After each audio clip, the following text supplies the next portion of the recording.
Muy buenos días, familia. Aquí seguimos un día más, una mañana más de jueves para seguir compartiendo y estudiando la bendita y la poderosa palabra de nuestro buen Dios. Hoy nos vamos a detener en un versículo tan importante para nosotros. Un versículo que cada creyente debería conocer y sobre todas las cosas debería llevarlo a la práctica. Estoy hablando del versículo 9 que se encuentra en el Evangelio de Mateo, capítulo 22, que así nos dice la palabra del Señor. Mateo 22, 9. Id, pues, a las salidas de los caminos y llamad a las bodas a cuantos halléis. Como ya sabemos, Jesús está contando, narrando una parábola a los religiosos de su época, con el fin de hacerles saber que el rechazo que ellos están teniendo al plan de Dios iba a repercutir en que los gentiles van a ser incluidos dentro de este plan. Ayer empezamos a ver la respuesta que el rey le dio a sus siervos después de enterarse que los invitados, los convidados a la boda, rechazaron el llamado.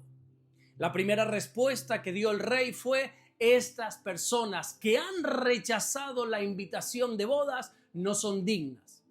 Y ahora lo que hace es dar una orden y les dice que vayan a las salidas de los caminos, llamando a las bodas a todos aquellos que encuentren. La primera palabra que nos vamos a encontrar en este versículo 9 es un verbo, que es el verbo imperativo id. Este verbo se trata de una orden que Dios está dando a sus siervos, una orden dada a la iglesia.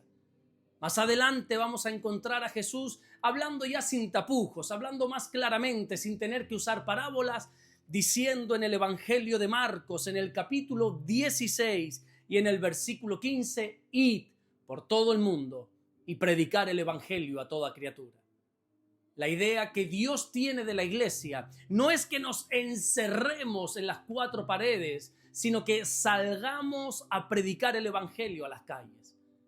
Vemos en el libro, por ejemplo, de los Hechos de los Apóstoles, que la iglesia primitiva, que aquellos primeros cristianos, donde predicaban eran las calles, en las plazas, en las casas, en barcos, en montañas, mira, incluso en cárceles. El modelo de iglesia que hoy en día tenemos no era el modelo de la iglesia primitiva, pero para nada. Cuando a nosotros se nos habla de iglesia, fíjate cómo es nuestra mente. Nosotros rápidamente nos asociamos a un local lleno de sillas, con un púlpito que va a estar al frente, con instrumentos donde el grupo de alabanza va a llevar a cabo su labor, su ministerio, y con un cartel enorme en la puerta del local con el nombre de la iglesia. Pero créeme que la iglesia primitiva no era en absoluto así. Los creyentes desarrollaban el ministerio en las calles, en los caminos. Tanto es así que a los primeros creyentes no se les denominaba cristianos, no. A ellos se les conocía como los del camino.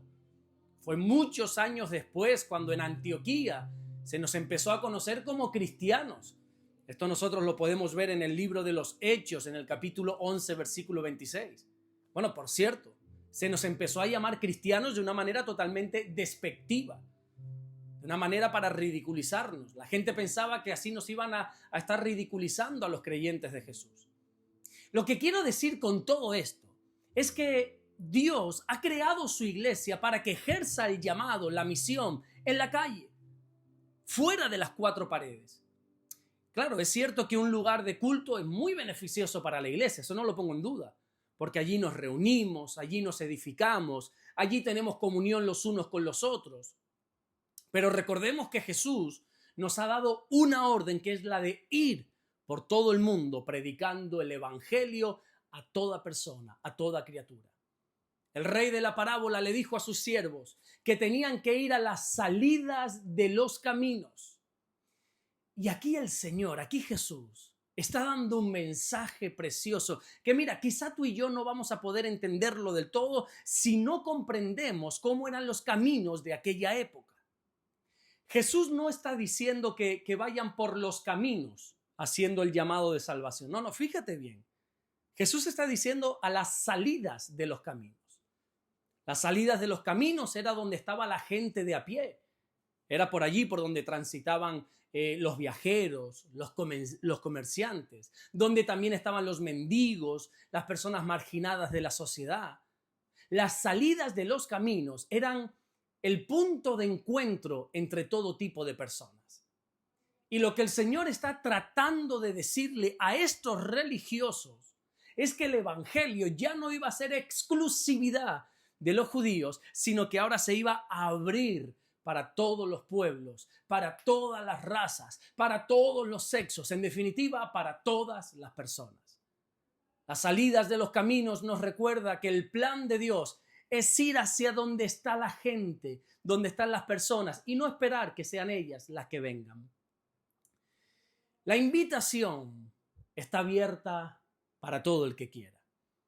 Está abierta para ricos, para pobres, para buenos, malos, cercanos, lejanos, judíos, griegos, gentiles, altos, bajos, para todos.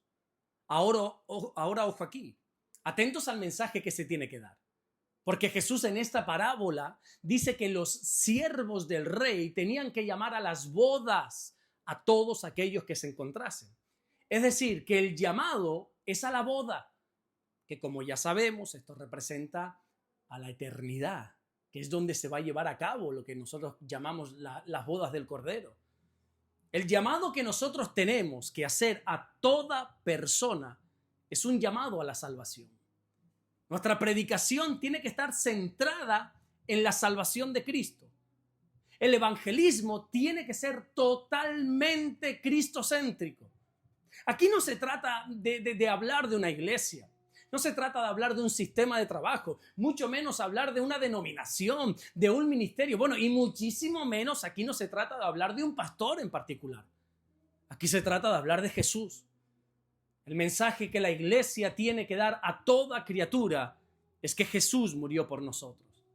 Es que el Hijo de Dios se entregó voluntariamente en sacrificio para que en su muerte nosotros tengamos vida eterna. El mensaje de la iglesia tiene que ser el que se encuentra, como todos sabemos, en el Evangelio de Juan capítulo 3 y versículo 16, cuando dice: de tal manera amó Dios al mundo, que ha dado a su Hijo unigénito para que todo aquel que en él crea no se pierda, mas tenga vida eterna. El propósito de la iglesia es hablar de Jesús, única y exclusivamente de Jesús.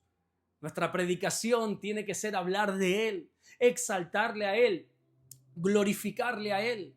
Nuestra predicación no puede girar en torno a otra cosa que no sea Jesús y su obra preciosa en la cruz. A todos los que nos encontremos a las salidas de los caminos, en las calles, tenemos que enseñarles que el único camino al Padre es Jesús. Hechos capítulo 4, versículo 12 nos recuerda que solamente en Jesús tenemos salvación, porque no hay otro nombre bajo el cielo que nos haya sido dado en que podamos ser salvos. Amado mío, por favor, salgamos de las cuatro paredes del local de la iglesia y comencemos a predicar el evangelio a toda aquella persona que nos encontremos en cualquier lugar. Amén. Vamos a orar en esta mañana y vamos a darle gracias a nuestro buen Dios. Señor, te damos las gracias porque tú eres bueno. Gracias, mi Dios, porque siempre nos guardas, siempre nos bendices y siempre cuentas con tus hijos para llevar a cabo tu misión, tu labor, Señor. Oramos en el nombre de Jesús para que cada creyente, para que cada hijo tuyo podamos entender y podamos tener claro que estamos llamados a predicar el evangelio. Esto no se trata de una labor que tienen algunos evangelistas, algunos creyentes, sino que es un llamado a todos. Todo creyente en ti tenemos que estar predicando el evangelio. Ayúdanos, Señor, a entender esta realidad. Ayúdanos a entender este principio que tú nos has llamado y nos has puesto para que prediquemos el evangelio a toda criatura. Gracias, mi Dios, por este día. Te pedimos que tú puedas bendecirnos, que tu bendición nos alcance en el día de hoy. Y te amamos y te bendecimos, Señor, en el nombre bendito de Jesús. Amén y amén. Que Dios te bendiga. Nos vemos mañana, Dios mediante, para seguir compartiendo la palabra del Señor. Recuerda que si estos devocionales, estos vídeos, estos mensajes te están bendiciendo, que puedas ponerle por lo menos un me gusta, suscribirte al canal y si lo puedes compartir, pues ya sería lo máximo y así poder propagar el mensaje del Evangelio a toda criatura y así vamos a estar también evangelizando y quién sabe hasta dónde pueden estar llegando estos devocionales. Devocionales que Dios mediante el próximo viernes, no mañana, no, el próximo viernes vamos a estar celebrando el devocional número 1000. Que vuelvo y repito, creo que ya lo he dicho en otra ocasión, es un número más, pero para mí es algo especial. 1000 devocionales, 1000 días compartiendo la palabra de una manera consecutiva, sin detenernos, y todo para la gloria de Dios. Nos vemos mañana, Dios mediante, para seguir compartiendo el mensaje del Evangelio. Dios te bendiga.